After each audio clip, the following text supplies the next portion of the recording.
Bienvenidos a De Regreso a las Fuentes. Hoy comenzaremos este estudio de las 5 solas de la Reforma Protestante o de la Teología Reformada. Pero antes veamos unos antecedentes. Para la época de la Reforma Protestante, es decir, el siglo XVI, todos los cristianos creían que el cristianismo es una fe revelada, que su contenido proviene de Dios. Y tanto Roma como el protestantismo más adelante estuvieron de acuerdo en que había al menos dos lugares distintos donde Dios da la revelación de sí mismo. Uno está en la naturaleza, que se llama revelación natural o revelación general, por la cual, como dice el Salmo 19.1, los cielos declaran la gloria de Dios. El otro, por supuesto, es la Biblia. El movimiento protestante dijo que hay una sola fuente de revelación especial y esa es la Escritura, mientras que Roma confesó su confianza en dos fuentes de revelación especial, la Escritura y la tradición. También para esta época la Iglesia Católica Romana ya había introducido tradiciones religiosas a cumplir, como la veneración de María, la veneración a los santos o los ángeles. El arzobispo Albrecht de Mainz, o también conocido como Alberto II de Brandeburgo, había autorizado la venta de indulgencias con el fin tanto de obtener dinero para sus propias deudas como para la construcción de la Basílica de San Pedro en Roma. La Iglesia, por medio de estas indulgencias, le prometía a la gente que obtendrían algo a cambio de dinero, que serían expoliados. El Papa, para esta época, era la autoridad máxima de toda la cristiandad, y la Biblia no podía ser leída por la gente vulgar, por la gente común. Todo intento, de hecho, por traducir la Biblia a la lengua vulgar o a la lengua común era considerado una herejía. Así estaban las cosas. Y para el miércoles 17 de abril de 1521, la dieta de Worms en Alemania, a Martín Lutero se le lleva a la Asamblea Imperial del Sacro Imperio Romano Germánico y se le solicita que se retracte de 41 de sus 95 tesis y se le dice que tiene una noche, o más bien un día, para que piense, medite, reflexione y se retracte. Al otro día, el jueves 18 de abril de 1521, allá en la dieta de Worms en la Alemania, Johann von Eck, este eclesiástico teólogo defensor del catolicismo romano, le dice a Martín Lutero: a usted se le requiere ahora que dé una respuesta sin cuernos. ¿Repudia usted o no sus libros y las cosas escritas en ellos? A lo que Martín Lutero responde: ya que su más serena majestad y todos sus príncipes requieren una respuesta clara, simple y precisa, yo le daré una sin cuernos ni dientes, y es esta: yo no puedo someter mi fe al Papa o a los concilios porque está tan claro como el día que ellos han errado continuamente y se han contradicho a sí mismos. A menos que yo sea convencido por el testimonio de las Escrituras o por razones evidentes, me mantengo firme en las Escrituras por mí adoptadas. Mi conciencia es prisionera de la palabra de Dios y no puedo ni quiero revocar ninguna, viendo que no es seguro o justo actuar contra la conciencia. A Dios que me ayude. Amén. Esa fue la respuesta de Martín Lutero. Para el año 1522, Lutero, mientras residía en el castillo de Warburg, partiendo del original griego y hebreo y el estudio del Nuevo Testamento de Erasmo y de la Vulgata latina, produce el Nuevo Testamento en alemán, un texto que para él reflejaba el lenguaje de la gente. Esto lo hizo en alrededor de unas 11 semanas. Para el año 1534, él terminó de traducir toda la Biblia. Las familias ahora tenían sus Biblias en la traducción luterana. Lutero, debo decir que marcó toda una tradición. Él enseñó que en la palabra de Dios tenemos la justicia de Dios revelada, que viene a nosotros en la ley y en el Evangelio. En el prefacio a la traducción del Antiguo Testamento, él dice: dejad de lado vuestros pensamientos y sentimientos y considera las Escrituras como la cosa sagrada más excelente y noble, como la mina más rica que nunca puede ser lo suficientemente explorada, para que puedas encontrar la sabiduría divina que Dios presenta en forma tan sencilla y llana para reprimir toda altanería. Aquí encontrarás los pañales dispuestos y el pesebre en el que Cristo descansa y hacia los que el ángel guía al pastor. Martín Lutero también enseñó que la palabra de Dios no debe escribirse en tablas de piedra, debe ser vivida. Es Dios que habla a toda la humanidad, es para ser predicada y por medio del predicador es Dios mismo quien habla. Es una conversación. Está viva en el mundo, transforma a los individuos, transforma a las comunidades, transforma a naciones. Esto conmovía extraordinariamente a Martín Lutero, que predicar no era simplemente transmitir información como un ejercicio intelectual, sino más bien era lo que alimenta a la gente. Cristo está presente y las vidas cambian. Qué gran enseñanza nos deja para los predicadores de hoy en día. Martín Lutero enseñó también que el canto era una manera en la que el pueblo alcanzaba nuevos niveles de vínculo con la palabra de Dios. Hizo del canto en comunidad una parte integral del culto protestante y él mismo escribió himnos. El más famoso es Castillo Fuerte es nuestro Dios. Martín Lutero escribió también: verdaderamente deseo que todos los cristianos amen y contemplen como valioso el hermoso don de la música, que es el precioso, digno y caro tesoro que Dios dona a la humanidad. Fin de la cita. Martín Lutero enseñó la importancia de la escritura en la consejería pastoral también, y el culto en comunidad. Pero la preocupación de Lutero por la gente no se limitaba al interior de la iglesia, a esas cuatro paredes. Él era pastoral, él era un pastor. Era un pastor en su asistencia a los demás, ya fuesen amigos o gente que solo conocía a través de las cartas que recibía. Por ejemplo, aquí tengo una carta de Martín Lutero a un hombre que había perdido a su esposa. Y dice, cito: y aunque la bondad inescrutable de la voluntad divina se esconde, como Dios mismo, del viejo Adán, como algo tan grande y profundo que el hombre no encuentra placer sino dolor y lamentos, de todos modos tenemos su divina e infalible palabra que nos revela su oculta voluntad divina y alegra el corazón del creyente. Fin de la cita. Martín Lutero también enseñó la importancia de la formación esencial de lo que es ser un cristiano. Se puso a escribir catecismos, un catecismo pequeño y un catecismo largo. El pequeño era para el pueblo llano y en este catecismo presentaba a través de una serie de enunciados y preguntas que van desde los 10 mandamientos, el Padre Nuestro y el credo de los apóstoles. Todo lo que la gente necesitaba saber, y lo hizo de forma relativamente sencilla. Y lo vemos, por ejemplo, aquí con la frase: Padre nuestro que estás en los cielos. Del Padre Nuestro.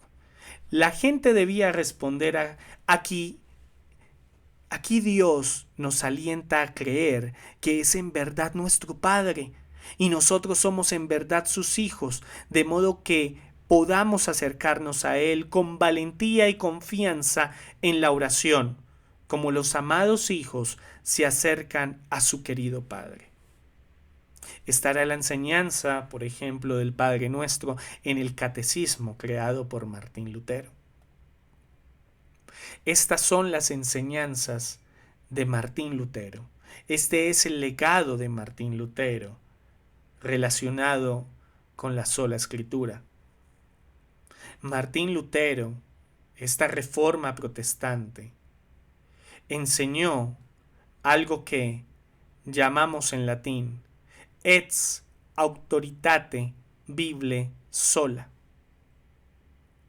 que no significa nada más que allí en las escrituras se revelan las preciosas promesas de Dios que llegan a nosotros en las formas de la ley y el evangelio. En el Antiguo Testamento la ley nos condena, revela nuestro pecado. En el Nuevo Testamento, el Evangelio nos libera, trae la buena nueva de la salvación en la justicia de Cristo. Y solo por la fe vivimos, por la fe en las promesas que nos han sido reveladas. Para los reformadores, esta buena nueva es la auténtica sustancia de la predicación de la palabra de Dios. Como diría Norman Geisler, teólogo y filósofo sistemático, quien falleció hacia el año 2019, la autoridad final o la corte de apelación en todo lo que afirma o implica, esa es la Sagrada Escritura. Desde luego, también para la Reforma Protestante, hay unos puntos de vista acerca del canon y la infalibilidad de las Escrituras. Para el católico romano, el canon fue creado por la Iglesia. Es una colección infalible de libros infalibles. Para el protestante clásico, el canon es una colección falible de libros infalibles. Para el crítico liberal, por supuesto, el canon es una colección falible de libros falibles. Si bien los protestantes creemos que Dios en su providencia ejerció su cuidado especial para asegurar que sólo los libros apropiados fueran incluidos, no convirtió a la Iglesia en sí misma en infalible, ni que la Iglesia haya creado el canon. La Iglesia lo que hizo fue reconocer, aceptar, recibir y sujetarse al canon de la Escritura. De hecho, el término que la Iglesia cristiana utilizó en los concilios fue recipimus, que significa recibimos, no creamos. También la Reforma Protestante enseña un principio que dice así: Sacra Scriptura sui ipsus interpres. Este principio afirma que la Biblia es su propio intérprete, que debemos interpretar la Biblia como ha sido escrita, que la Biblia debe ser interpretada como cualquier otro libro, que las partes oscuras de la Biblia deben ser interpretadas a la luz de las partes más claras. Es decir, que lo implícito debe ser interpretado a la luz de lo explícito. Que las leyes de la lógica gobiernan todo lo que puede ser razonablemente deducido o concluido a partir de la Escritura. De hecho, cuando estudiamos 2 de Pedro, capítulo 1, versículo 20 al 21, nos enseña que las Escrituras no son asunto de interpretación personal. Es decir, que las aplicaciones pueden variar, pero el texto debe significar lo que significó para su audiencia original. Que las escrituras provienen de una revelación divina. Es decir, que no llegaron como consecuencia de una intención, deseo o proyecto humano. Al hombre no se le ocurrió tener una revelación de Dios. El hombre no decidió tener una revelación de Dios. El hombre no le dijo a Dios: oye Dios, hablemos, envíame tu revelación. Oye, ¿por qué no creamos un plan de salvación? También 2 de Pedro nos enseña que las escrituras fueron inspiradas por el Espíritu Santo. Martin Lloyd Jones dijo: sin lugar a dudas, todos los problemas de la Iglesia hoy y todos los problemas del mundo se deben a una desviación de la autoridad de la palabra. Otro principio que también nos deja la sola Escritura es Ecclesia semper reformanda est, que significa que la Iglesia siempre está llamada a someterse a una reforma y siempre está llamada a verificar sus propios credos y confesiones para asegurarse de que estén en conformidad con las Sagradas Escrituras. ¿Qué quiero decir con esto? ¿Te congregas en una iglesia? Espero que sí. Pregunta a tu pastor dónde encuentras el credo de la iglesia, la declaración de fe de la iglesia donde te congregas. Deben tenerlo. Y este pastor principal con su presbiterio, por lo menos una vez al año deben reunirse para someter esta declaración de fe a las escrituras, para verificar si lo que está allí, si esta confesión que está allí, está en conformidad con las Sagradas Escrituras. O quizá hay que agregar algo, o quizá hay que quitar algo. Pero no me malentiendan, la sola Escritura no elimina a otras autoridades, como el pastor de la iglesia, por ejemplo, como el presbiterio, por ejemplo, como el concilio que haya en la iglesia, por ejemplo. Más bien, la sola Escritura dice que hay una sola autoridad que puede unir absolutamente la conciencia, la Sagrada Escritura, y que todas las controversias sobre doctrina y teología que puedan haber dentro de la iglesia, dentro de los miembros de la iglesia, dentro de los líderes de la iglesia, deben ser resueltas por las Sagradas Escrituras en el análisis final. Es decir, aquí no hablamos de levanten la mano los que estén de acuerdo y la mayoría gana en temas de doctrina y teología, sin ningún sustento bíblico. No, todas las controversias sobre doctrina y teología deben ser resueltas por las Escrituras en el análisis final. Y por último, la sola Escritura nos enseña que la Escritura es infalible porque nos llega por la superintendencia de Dios el Espíritu Santo.